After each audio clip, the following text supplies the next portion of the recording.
Hey, this is Rick and welcome back to my channel. From time to time I put out a bunch of videos on whatever. My channel doesn't really cover anything in specific. It could be pets, it could be plants, it could be DIY projects, it could be anything. So you never know what I'm going to come out with next. Hit that subscribe button down there in the corner, click that, it's going to be running throughout the video. That'll subscribe you to my channel. Hit that bell on the YouTube page and that'll give you anything new that I just put out. So let's get to it. Hey, it's Rick and welcome back to my channel. This is going to be a product review this time. It's going to be on a faucet kit for tub, and the number on here says 659-W63D-DLBXM. It's a generic tub faucet kit. I just got it from Amazon. I haven't really seen any reviews or any decent videos on it, so I thought I'd go ahead and try one out. It says sanitary wares, and this is the installation manual that they've included here.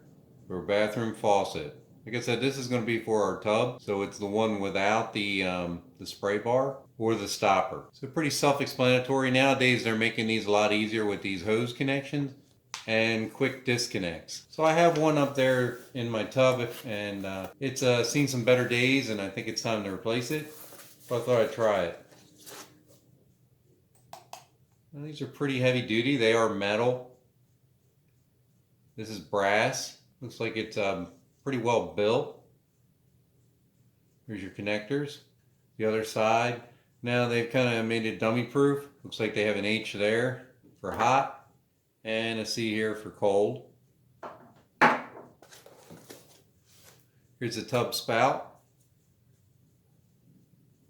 It came in good condition. It's going to be for like a Roman tub type of install. Once again, this is brass connection here. See what else we have here. We got the hoses that connect. And here's the T-fitting that's going to tie them both together. So your T-fitting will go on here, like this. And then each individual hose will connect to that.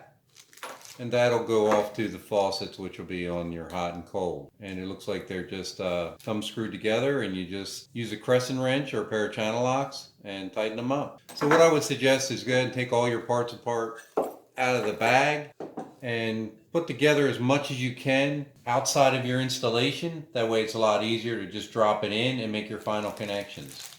Let me go ahead and take these apart. And they're pretty decent braided hose. And it looks like it's got some kind of a neoprene washer already built in. We'll have to see if that holds up or not. Make sure it doesn't leak. Usually I'm used to seeing like an O-ring in here or something to seal up against it. So having that neoprene molded in there scares me a little bit, but we'll see if we can fix it. Now see, there is a little washer in this one. Actually has a screen washer and a little tool. Go ahead and take that out. Fingers don't seem to be working properly. And it comes with a little Allen wrench. So let me give you some measurements here. It's going to measure about 3 1/8 on the spout part. Overall, from the spout to the center is about 4 inches, and to the back of the spout is about 5 inches. It's going to come up about 3 inches overall once it's mounted flush. These are going to be sticking up at the highest point, 3 1/4, and they're measuring at their widest point about 2 1/4. Overall, to the bottom of the threads, about 6 1/8, and the handles themselves about 3 7/8. So it gives you overall measurements so you know exactly what your installation will be.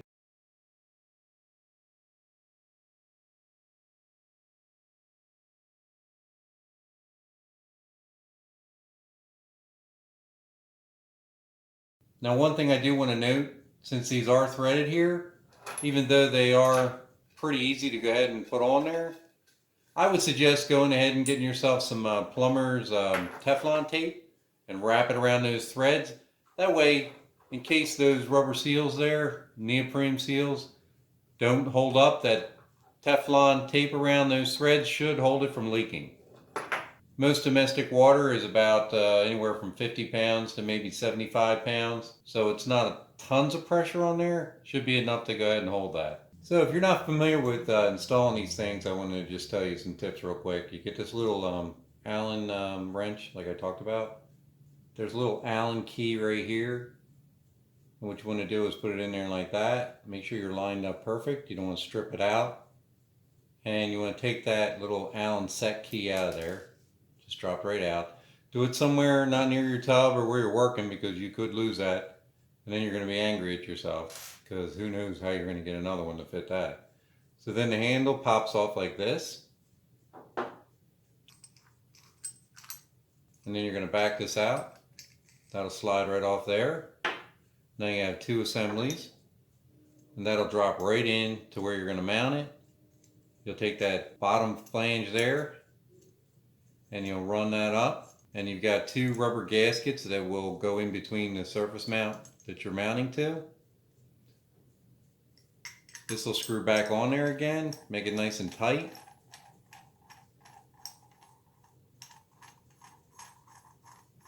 So it goes all the way down to where you need it to be. You're going to put that back on there. Line up your handles. Make sure your valves are shut. You'll feel it. Get it squared up however you're mounting it. Like this is the cold, so it'll be like that. And then it'll go this way to open it on. To open up the valve and to close it. So that's just a quick tip. Okay, so you're going to need a few tools like I talked about for this install. You're going to need some pliers, channel lock pliers, or whatever type of pliers you have. Channel lock is basically just a name. And a crescent wrench, adjustable wrench, like that. And here is your Teflon tape. You can see how it just comes out like a little ribbon. So what you want to do is you want to take your fitting that you're going to tie into, and you're going to want to go around it clockwise. So you lay it on there like that, let it seat in those threads, and then go around till it puffs it out a bit, maybe about 4 wraps. That should be plenty. Pull it like that and break it off. Now you can see it's filled up those threads, and that should keep that joint from leaking. Do the same thing on the other side and to the other fittings. So that's basically it. I'm not going to show you the install. Too many haters out there. I'm not actually a plumber. I haven't done this in a while, and it might take me a while because I do have some health issues. So because of that, I can take my time and I'll come back and I'll show you what the final install looks like. Sorry, but I'm not going to do the install on this one. This is what's called a widespread faucet kit. So you're looking at possibly 18 inches to the center if you got to go wide. Now, of course, as those hoses will scrunch up, and you could probably go back to about 8 inches if you wanted to what usually is like a standard. But that's what's nice about having those hoses. That gives you that flexibility to have that longer spread or closer spread. So this is the type of faucet I had, and that's what I'm replacing. Okay, so here's the final install.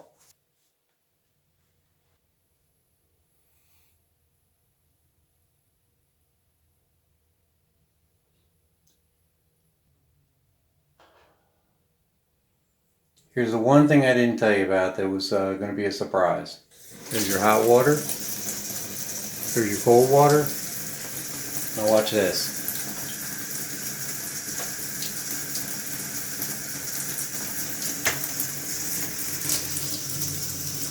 I need to turn the light off on the camera. So hopefully you can see that. There's a glow. That's the cold water. It's blue. Turn that off. And you see the red just turned into red for hot. You blend them. It's going to change the color a little bit more.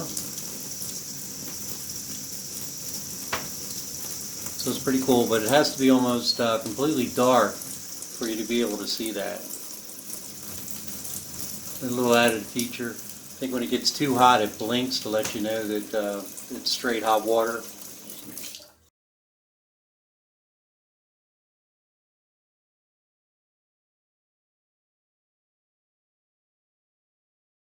So that's it. That's how the install turned out. I think this was roughly around $65, $60 shipped to the house through Amazon. You can get it through Amazon and eBay. As usual, I'll put links at the bottom of the YouTube page under the description of this. You can click on those links. I appreciate it. I am affiliated with those links, and a little bit of that residual will help me to put some more projects together. Please share with your family and your friends. Hit the like button. It lets YouTube know that you like my videos. Share with your family and friends.